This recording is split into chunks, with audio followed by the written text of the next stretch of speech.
So this is the most affordable of all the Apple Watch series. Starts off at $349. It's available in two sizes, so we have the 38mm and the 42mm, and we're going to take a look at both of them in this video. Now there are two casing colors to pick from. There is silver and space gray. Silver comes with a variety of band colors you can pick from, but they're all the same price. All right, so let's get to the unboxing here. First thing I need to do is flip them over so I can slice the plastic. Flip them over. All right, so let's go ahead and lift the lid. Slowly drops out. There's one, that's the 42, and this is the 38. So as you can see, basically everything has been scaled to the size of the watch, even the case. So let's go and pull that up. A little plastic wrapper around it and a little pull tab right here to release it. So let's go and pull that. There we go. We get our nice hard shell case. We're gonna set that aside for just a moment. You can see the Apple logo there actually. And let's get the other one out. Lift that up. Getting very nice packaging. Have a little pull tab here to release the plastic. So there we go, we have our shiny white plastic casing with our Apple logo in the center. So inside the box we'll find designed by Apple in California, a nice little packet. So if we slide everything out of here, we'll see what's in here. So we have a little quick start guide, Apple Watch, nice little colorful quick start guide. Tells you about charging it, some of the buttons, how to fasten the sport band and that sort of thing. On the back we have some tips about using the Apple Watch. We also have some regulatory information, and then we have a second band here. So this allows us to change out the band that came installed on the watch. So if you need a different size, you have an option that comes with it. Now, neatly packaged at the bottom of the box is the wall adapter, pretty familiar to any iPhone user. It's basically the same unit. We also have something quite new here. This is the inductive wall charger. So this magnetically adheres to the back of the watch and charges it. Now, this is plastic, while the Apple Watch is stainless steel. So this is a little lower end, but the function is pretty much the same. Now taking a look at the accessories for the larger sport here, again, the packaging is pretty much identical, just scaled up for size. So we have a quick start guide, again, nice colorful quick start guide. We also have our regulatory information, and we have the small/medium watch band. So the smaller watch comes installed with the small or medium watch band, while the larger watch comes installed with a larger watch band. So they give you the smaller one in the package. Now let's unwrap one of these cables. It's quite long, I believe it's 2 meters. So we have plenty of cable here to reach a wall, so that's kind of nice. We have some wrapping covering the charging face here, surrounding it as well. I assume on the bottom. There we go. So there's your charging face. I believe that's the that's the charging face. You can see it's concave for the shape of the watch, and that's the bottom. All right, next up, let's get into our watches. So we have our 38mm right here, so you can see that nice cushioned surface on the top of the casing. Apple Watch Sport, I have it upside down, I guess. So there you go. There we have our Apple Watch. Wrapped in plastic. Let me go and pull it up. We have a nice little pull tab here. So it just tells us how to install or fasten the watch. So let me go and pull this, or here we go. Let's pull it this way. Slides right out. There we go. This material is called floral elastomer. We have a little more plastic here.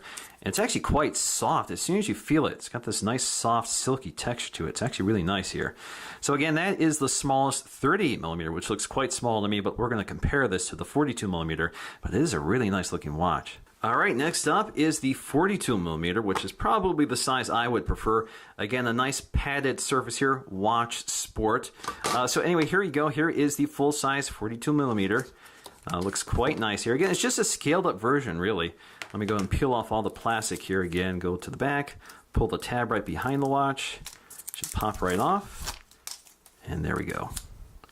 Now the first thing we need to do is boot these up for the first time. The boot up sequence takes about a minute. All I have to do is tap and hold the button below the digital crown to start it up. Now the first thing we need to do is select our language. Go ahead with English.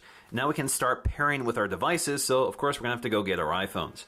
So as you can see right now, we have this little pattern appearing on the screen. Now in order to pair, all I have to do is launch the Apple Watch app, start pairing. Hover your camera over that image, and you're good to go. Next up, it's going to ask you which wrist you wear your Apple Watch on. I'm going to say left. And we're going to agree to our terms and conditions. And next up, I just need to enter in my Apple ID password. Next up is just telling me that the Apple Watch uses location services. We also have Siri, and we can send diagnostics. We also can set an Apple Watch passcode if we want, and you can install available apps. So let me go ahead and install all of them. So as you can see now, the watch is syncing to my phone. Now, I have to keep in mind that all versions of the Apple Watch are basically an iPhone accessory. They require an iPhone to work. So this is compatible with an iPhone 5 and up. Now that we're all booted up and ready to go, let's go and take a close look at the hardware, starting with the displays. Now, the displays on the Sports are the same on the Apple Watch and the Apple Watch Edition. So basically the same technology. Both are Retina AMOLED displays. This is the first time Apple is using any AMOLED displays in their devices, which is kind of nice. Now, the 42mm has about a 1.53-inch display, resolution of 312 by 390, while the 38mm has a 1.32-inch display with a resolution of 272 by 340. So with a slightly smaller display, you do have less resolution.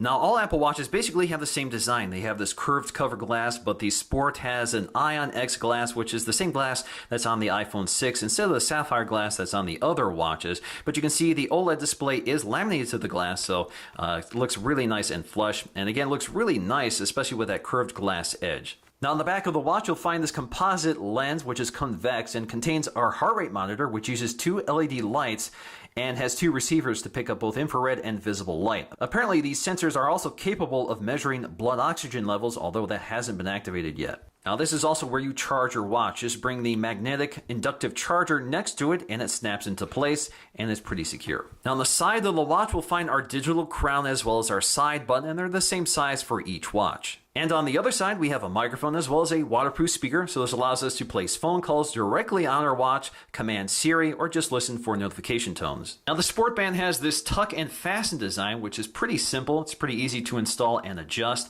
So basically, you just tuck one strap under the other and then find the right size for you and snap it into place. Now, it's really easy to swap out the bands on these watches. All you have to do is press the button toward the edge of the watch and you can slide out the bands. Now, if you look closely at the inside of that groove, you'll see that little button which fastens to the watch. You can also see there's this little hidden door, which is kind of a diagnostic door. You can remove that panel, apparently. At least Apple support can do it for you, and run some diagnostic tests on it. You can also see the model number etched inside. Snapping the new band on is pretty easy. All you have to do is slide it in and snaps into place.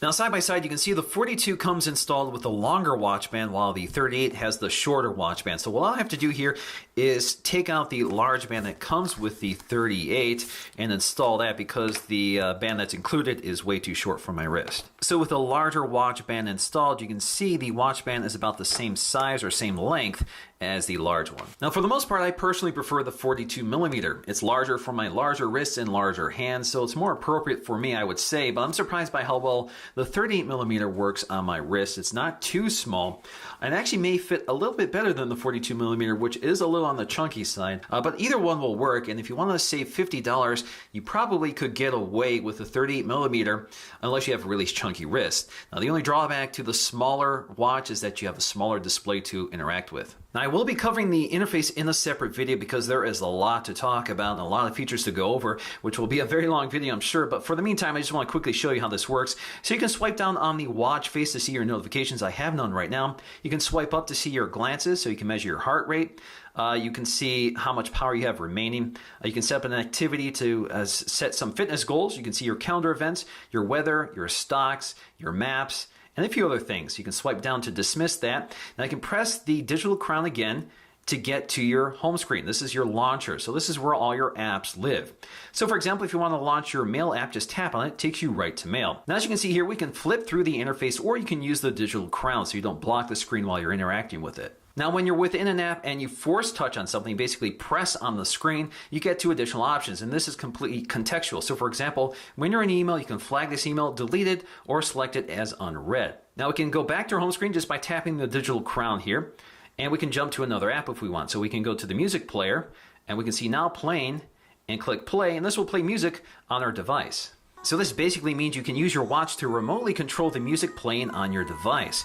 Now, if you want to jump back to your controls, all you have to do is swipe up from the bottom to get to glances. So again, this contains all those quick glances, but this also contains what you're currently playing. So you can remotely control it, pause it, and that sort of thing, adjust the volume, skip a track, and more.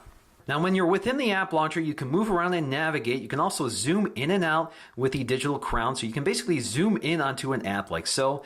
You can also hit the digital crown to go back to the app launcher. So we have lots of apps included here, including a remote camera release. So you can actually use this as a viewfinder for your camera. It launches the camera app right on your device and allows you to take photographs. So you can see a live view of your camera from your watch, and you can snap a photograph like so. In fact, you actually get a little haptic feedback when that happens, so you'll actually feel a little tick letting you know that the photograph has been taken.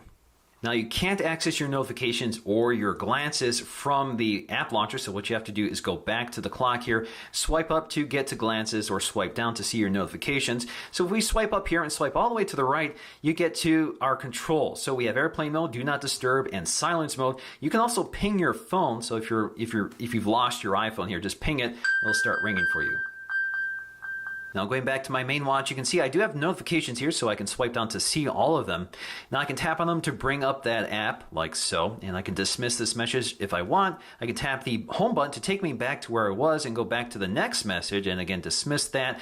Or I can just swipe on the notification to act upon it. In this case, I can clear it. I can also place and receive phone calls here, so we have a full phone app. Of course, this is entirely dependent on your connected phone. So you can see all your favorites, your recents, your contacts, even your voicemail. So if you want to select a contact, it takes you to your library and you can scroll through it with your digital crown or just swipe up on it. Now when you're receiving a phone call, it rings on both your phone and your watch, so you can either use your watch or your phone to answer the phone call. So this is a test. Now you can receive and place phone calls on the Apple Watch, so this gives you an idea of what the internal speaker sounds like. Now the side button is dedicated to your friends, so you can customize this list under the Apple Watch app on your phone here. So I only have a couple here, but if I select a contact here, I'm just going to select me. I have several options. I can directly call them, I can message them, or I can use digital touch. So let me go ahead and show you what that's all about. Now if you don't know what this is, you have this little eye icon, which will tell you about sketching, heartbeat, and tap. Let me show you what that is. So we can tap the screen, and it will send those taps to the user. We can also send our heartbeat just by tapping and holding our two fingers to the screen. So it's actually recording your heartbeat and it'll send it to the other user, again assuming they have an Apple Watch. You can also just sketch on the screen and it'll send the sketch exactly as you drew it. We also have Siri integration, which you can activate in two ways. You can tap and hold the digital crown. What's the weather like tomorrow in Rochester Hills? Hey Siri, set a reminder for 8 p.m. to finish this review. Now to create a new message, you have several options here. You can use one of the canned responses, or you can use voice dictation. This is a test of voice dictation, period. So we're going to click done.